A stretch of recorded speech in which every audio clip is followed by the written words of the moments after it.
Hello, my name is David William Weissner, and this is the first and introductory episode to David Speaks. My channel will concern many things, mostly about my life and the things I've learned here in what I call the Little Blue Schoolhouse. To me, the earth is a school, meaning God put us all here to learn things, to come through, to live, to love, to laugh, to suffer, and to die. And we do these things more than anything to learn to be compassionate people, to learn to be warm hearted, and more than anything, we suffer for wisdom. Meaning, God loved us so much that He made sure that everything we do comes back to us. So it's karma for real. Most of you, at least people in the East and most people in the West, are familiar with the term karma. It's a Sanskrit term, I believe. It just means what you put out comes back to you. So, more than anything, there is no hell, there is no purgatory at all. There's just karma and reincarnation and heaven in between. So, people come through the world, they're born, naked and alone, and but they forget their past lives. We've had hundreds, thousands of them. They forget that. They forget heaven. We got to make sure that their mind is erased, and when they come into the new life, it's perfectly open, and that's what it is, man. It's just a school. So please forgive everyone, because they want to forgive you too. We've all been different things in different lives. We've been, we've been black, we've been white, we've been a woman, we've been a man, we've been Chinese, we've been Japanese, we've been all around the world. Not everyone's been everything, but we've been around. Many Muslims have been Jews, many Jews have been Muslims. I was born Jewish, Jewish DNA. That's my culture. It's not my religion. My religion is just love God and try to do the right thing. Try not to hurt anyone. Try to always have good intent. Speak nicely to people if you can. It's very simple. I'm a Jew by descent, but in other lives I was other things. I was Irish. I was Catholic. I was this or that. I'm not going to go into past lives now, but I do remember some of them in strange ways. Um, some people remember them. People who are very spiritual, people who meditate a lot, who do mantras or other spiritual means. I've spent my life looking for the answers to eternity. Meaning, it all started.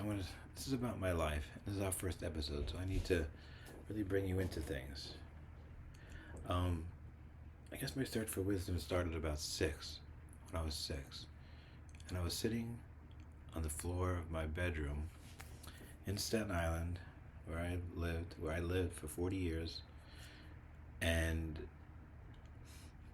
I was sitting there on the floor,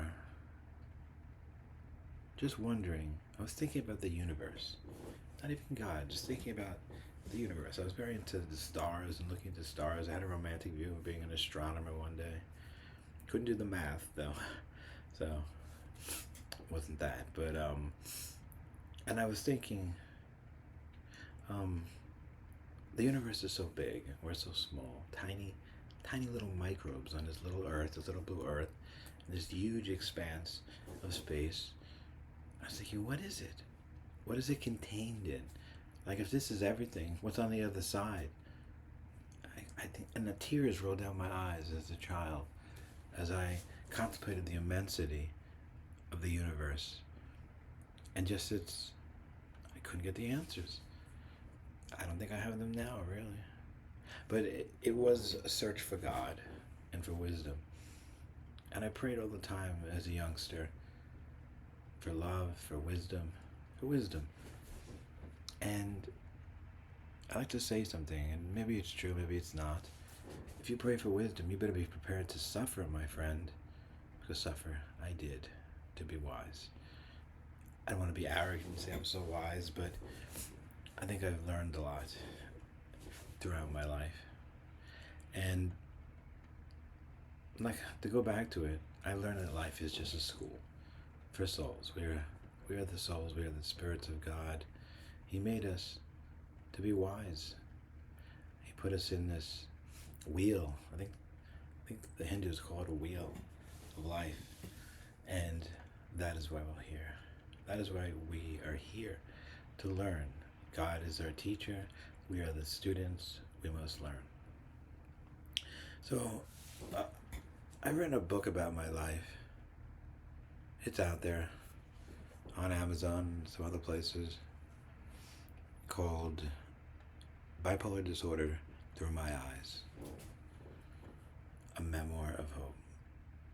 Unfortunately, in my life, I did a lot of drugs when I was younger, way younger, like in my 20s. And it screwed up my mind, screwed up my life, screwed up everything.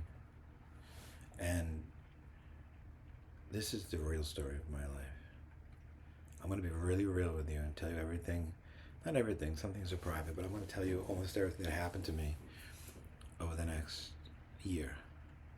Or years, however long it takes for this channel to take off. For people to hear my words.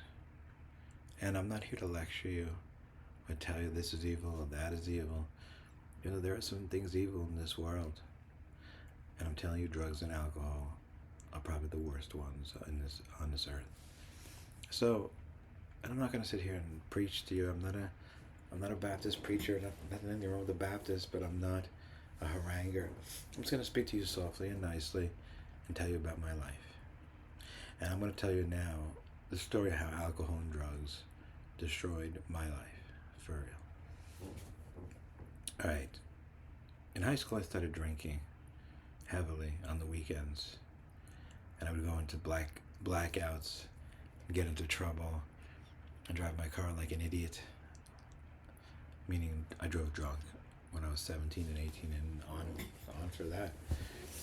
But then I did want to be an astronomer in college, and I took some prereqs because I was going to transfer to SUNY Buffalo. So I took chemistry, physics, and calculus, and I hit the wall. Man. I have an artistic brain. I'm a musician. I'm a painter, an amateur painter, but I'm a poet. I'm a writer. I'm a musician. I'm a songwriter. I'm a singer. I have an art brain. Math was never my thing, but I was stupid. I figured I would just catch up with it, you know. But I didn't. I hit the wall, and I hit the wall, and I had been smoking pot just on the weekends here and there, but I dropped out of that college so fast because I knew that's it. There goes my dream. I'll never be an astronomer for real. And it really hurt me. I really got depressed. I was like, fuck, what the hell am I going to do? I'm supposed to be an astronomer. That's what I want to do. I want to study the stars. I loved quantum physics. I loved Einstein. I read all the books. I could understand the English part of it. The, the regular, I just couldn't do the math. And it really bummed me out, man. And so I started smoking pot heavily, like every day. I just wanted to forget everything. I dropped out of that term. I was still going to SUNY Buffalo.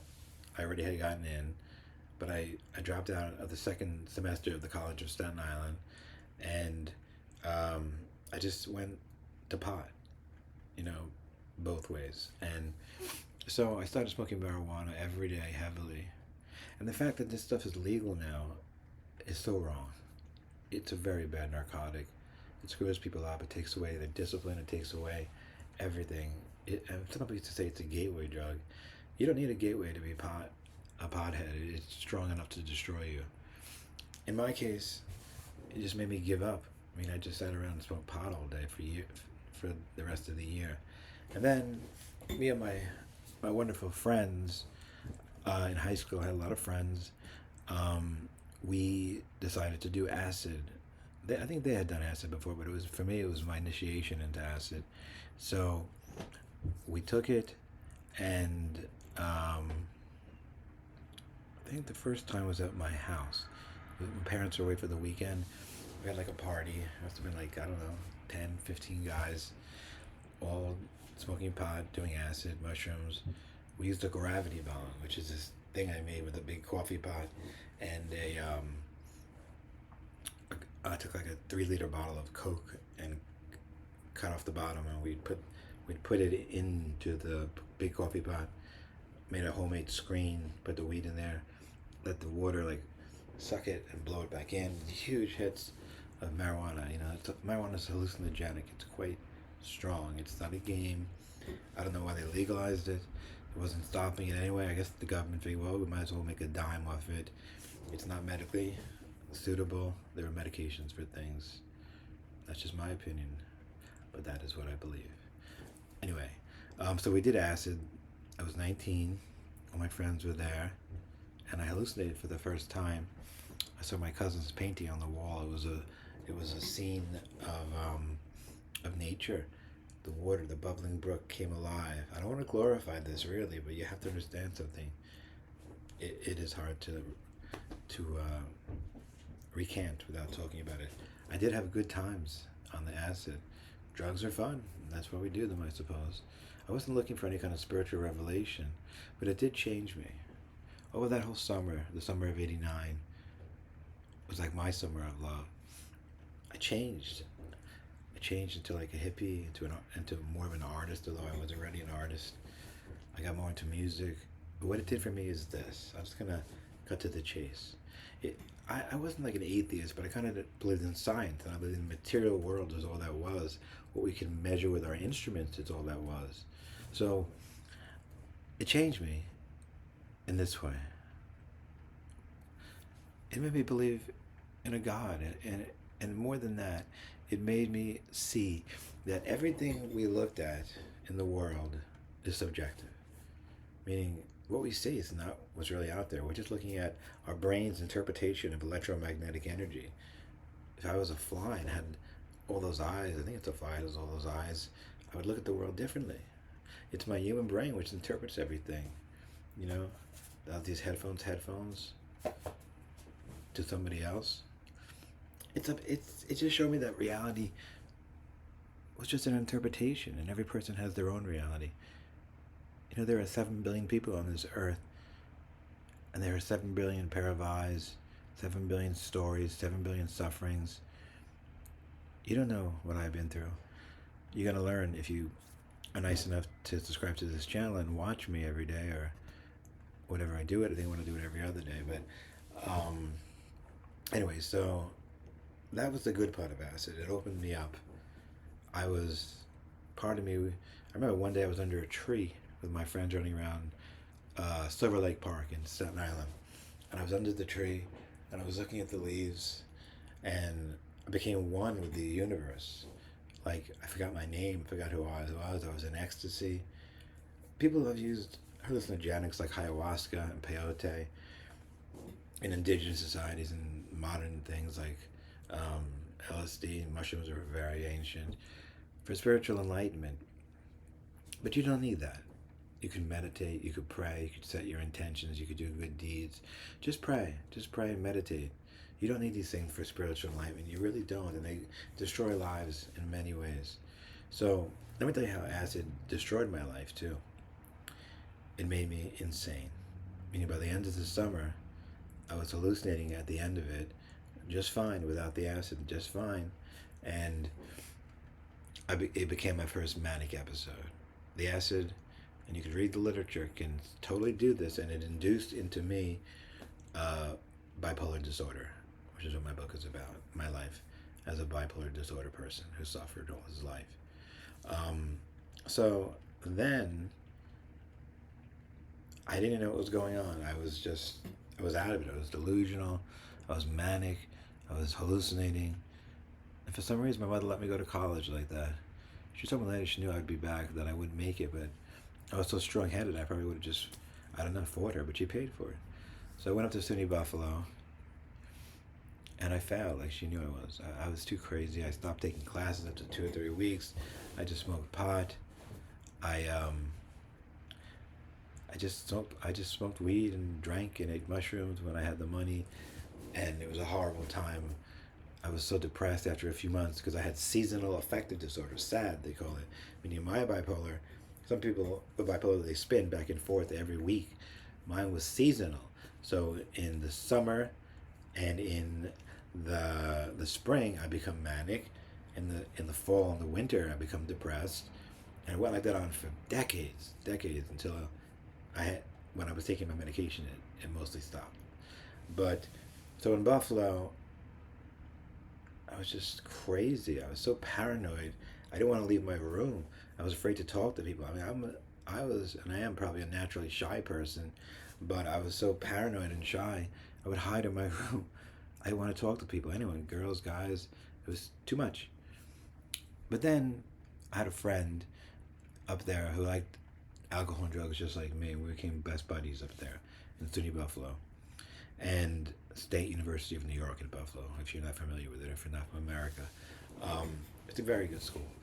So we would get drunk when we had enough money to drink, and then everything changed. Then I become the wild man of SUNY Buffalo, run around, do crazy things, um, rip down bulletin boards, just steal food, just I don't know, it's crazy, crazy stuff. Pull fire alarms because we were drunk, and there was one incident. And this is the terrible thing of alcohol, and I know a lot of kids who go to college, they're away from home, they want to experiment. I'm telling you, alcohol is probably the worst drug out there. They tried stopping it, prohibition. Nobody stopped it. It was impossible. There was speakeasies, people making it in the mountains. You can't legislate these things. It's got to come from you. Don't drink alcohol or drugs. Alcohol is the worst drug. You just drink it. Doesn't mean it's not a drug just because it's a liquid. Plenty of liquid drugs out there. So anyway, I digress. Let me go back to my SUNY Buffalo experience. So there was one night where I was drunk as a skunk, and as usual, that got me out of my shell. It got me out of my paranoid and shy ways. And there was a big party going on at another dorm, at my friend's dorm. You know, it's a big school. There's 27,000 students there. Another part of my dorm complex, there was a party going out there, and I was completely drunk, and I was making out with some girl in a room. I think I was making out with another girl in another room, like going back and forth. I was so drunk, and it's college, so anything goes, I suppose. But and then this RA got in my face about it. I don't know why. Everybody was drinking. He got in my face about it, and because I was so drunk, and I was something I did a lot when I was drunk, I lost my temper. I remember it. I lost my temper and I freaked out and beat the shit out of him for no reason.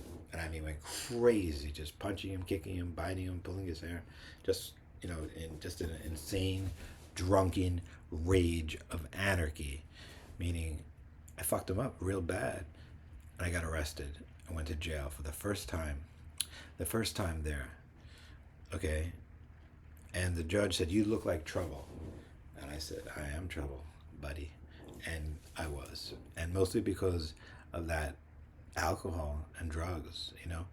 When I'm sober like I am now, and I've been for many years, and on medicine, I'm a very gentle person and a sane, nice person. When I was on alcohol, I could be fun, but God forbid you cross me or got in my way, then the violence came out. And this happens to a lot of people. I was a binge drinker. I was never really an everyday alcoholic, but in some ways it's just as bad, and it is just as bad or worse, because the trouble I got into is crazy. Okay, so that was some of the experiences at SUNY Buffalo. I failed out the first term. I ended up in jail. Let's talk about the lawyer now. When I was in jail in Buffalo, it was just overnight, and the judge was nice because it was my first offense. I was 19, and I got my mother from Staten Island, hired a lawyer, and it was like a $500 fine. They dropped it to two small offenses. It was $500. My mother paid for it. I didn't have any money, so it's my nice mother, and she paid the lawyer to seal the file because I was so young. It was first offense. She paid him $800 to seal the file, which I found out later. Unfortunately, he just decided I'll just take the money and that's it. He screwed us over. Okay, then later on, when I was in my first manic episode, again, the second manic episode, went to a doctor in Staten Island, and he knew I was manic. I didn't know. That's the weird thing about manic depression, bipolar disorder, as we call it these days. You don't know. Sometimes you're so manic, you lose touch with reality, become psychotic. I didn't know I was manic. I thought people would try to get me. Like, I wasn't paranoid. I just thought, why are these people telling me I'm crazy? I didn't know what manic depression was. I wasn't schooled in it. I didn't know it. I didn't know what mental hospitals were. I didn't know what it was to be crazy. And all I know is the psychiatrist my mother sent me to, I scared me. He said, now it's time the psychiatrist to take control. And that word freaked me out. I was like, what's he going to do? He's like, you have to take medication. And I was like, why are they going to medicate me? There's nothing wrong with me. They're all crazy. So I have to train down to Florida. I had some money. I took my bag of pot, put it in my pocket, and I hopped the train down to Florida as far as I could afford, which is Washington, D.C., and then I stowed away on the train. Okay, I stowed away on the train, and I got down to New Smyrna Beach, Florida, and I walked there. I was near Daytona. I kind of remember walking around the Daytona Speedway, where NASCAR is. I like cars. I like racing. And not anymore, really, but I do love cars. But so then I was sleeping on the beach, barely eating. I was so manic. I really wasn't hungry. I was just got some handouts from people. A loaf of bread lasted me for a few days. I don't even know what I drank. Maybe just from water fountains or just going to whatever, Starbucks and getting a cup of water or something. It was a long time ago. I was only 19. And beyond anything, I was laying on the beach, quite happily on Venice Beach, sleeping, manic and in my dreamland, and this huge Florida bug, I think the size of his hand, just jumped at me, and I freaked out, and I screamed. I was like, fuck this. I'm going to sleep in a hotel room. So I kicked open a hotel room. There was hotels all along. I was on Daytona Beach. There was hotels all along Daytona Beach, and I went into one, and they kicked me out right away. And they said, walk to Miami. They knew I was homeless and crazy. They said, go away. And being me and being manic and psychotic, I went back. I don't know if it was the next day, but I went back, and I went to the top floor, and I kicked in another door. And in my psychotic state, I don't know, I wanted to make a speech off the balcony. And I wrapped up a TV in the curtain so it wouldn't hurt anybody. And this is so psychotic, and please bear with me. It's kind of embarrassing, but I do have bipolar, and when I'm off medication, things can happen that are bad. I've been on the right medication for almost 12 years now, and I've been very safe and sober and calm. There is help for people. Please take your medication if you're out there. Don't be afraid of it. It saved my life, for real. All right, back to the story. So I decided to throw out, remember I was crazy. I take the TV, throw it like, I don't know, 6 stories into a swimming pool and make a speech right from the balcony. And then they busted in, they took me to jail. Okay, this time they charged me with 3 counts of burglary, all felonies, 3 felonies they charged me. This is really serious business. 3 felonies, 3 strikes and you're out. I don't know if it's countrywide or if it's just New York or Florida. I could have went to jail forever, or 20 years. So I was in Florida, Volusia County Jail, and I just, it was my first time in real jail. The Buffalo drunk tank was way different. These were real criminals with me, and it was scary, but I was manic, and I'm not going to go into the whole stories of the jails in the first time, because I was a very crazy and wild prisoner, and got into a lot of trouble. But here's the crux of the matter. The lawyers talked to my mother, and they said, we can expunge the case. I mean, we could drop everything, or at least seal it, and let him off. He's obviously mentally ill. Go ship him home to New York. But because of this first lawyer, a couple of years before, decided not to do their job, I had an open file. I mean, I already had a previous conviction. Even if it was a violation, it wasn't my first offense. So for that, they pinned on me. I didn't see the lawyer for 7 weeks before I went to the judge, and he said, we're going to plead no low contendo, no contest to 1 felony We're going to drop the other two. You won't go to jail. You'll serve 18 months of probation. You won't go to jail, which is really prison. And it scared the shit out of me. Remember, I was a 19, 20-year-old kid. I was green. I was from the nice suburbs in Staten Island. I didn't want to be in jail. I was scared to death. So that's what we did. And I'm telling you, it could have just been written off as nothing. And I could have been in a hospital and gotten better right away. But because this lawyer up in Buffalo, decided not to do his job, which is a sin, he lied. He just took the money. He stole it from my mother and didn't do his job. And because of this, I was given a felony at 19 or 20 for life. I mean, that's it. I have a degree. I have a degree in sociology. From the College of Staten Island, City University of New York. And I was never able to use it, really, because I have a felony on my record, for real. I mean, I could never get a real job. I could never have been a professor. I could never have been a school teacher like I wanted to be. That was it. At 19 and a half, my life was over as far as being a real life. You know, I had a felony, and I still have it. So what did I do in life? Well, I did some things that I could. Mostly, I worked as a music teacher. I'm a self-taught pianist. I took guitar lessons in my 20s from a great professor. So I taught when I was sane, and I was sane many, many years on my medication. I was a music teacher, private music teacher, for real. I taught piano, I taught guitar for many years. I worked in a nice school, 2 days a week. Staten Island Music School, it's not there anymore. I worked there for a couple of years teaching piano to kids. It was a wonderful job, wonderful experience. The kids were wonderful. I was sane. I was on my medication. Everything was good. But I never could make much money, at all.